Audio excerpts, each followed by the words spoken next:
প্রিয় দর্শক, আসসালামু আলাইকুম। জিয়া সাহসী কণ্ঠ নিউজ দেখার আমন্ত্রণ জানাচ্ছি। আমি মোহাম্মদ শেখ হাসিবুল ইসলাম শাবদুল।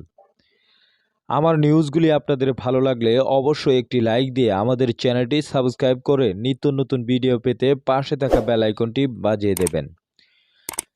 প্রিয় দর্শক, 19শে আগস্ট 2022 বাংলাদেশ জাতীয়তাবাদী স্বেচ্ছাসেবক দলের 42তম প্রতিষ্ঠা বার্ষিকী উদযাপন উপলক্ষে ইসলামপুর উপজেলা স্বেচ্ছাসেবক দলের আহ্বানে শুক্রবার সকাল থেকে বিভিন্ন ওয়ার্ড ও ইউনিয়ন থেকে নেতাকর্মীরা খণ্ড খণ্ড মিছিল নিয়ে ইসলামপুর কোর্টমাঠে জড়ো হতে থাকে।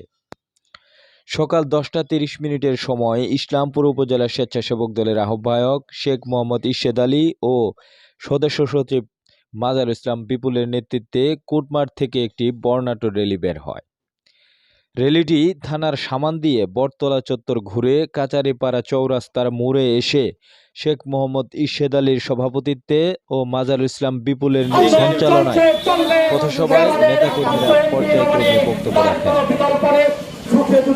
উক্ত সভায় ভার্চুয়ালিভাবে প্রধান অতিথি হিসাবে উপস্থিত ছিলেন ইসলামপুরবাসীর প্রিয় মানুষ, সাবেক সকল এমপি আলহাজ মোহাম্মদ সুলতান মাহমুদ বাবু ও ইসলামপুর উপজেলা বিএনপির বিপ্লবী সাধারণ সম্পাদক আলহাজ মোহাম্মদ নুরুল ইসলাম নবাব সাহেব সহ আরও অনেকেই উপস্থিত ছিলেন। খবর শেষ হলো।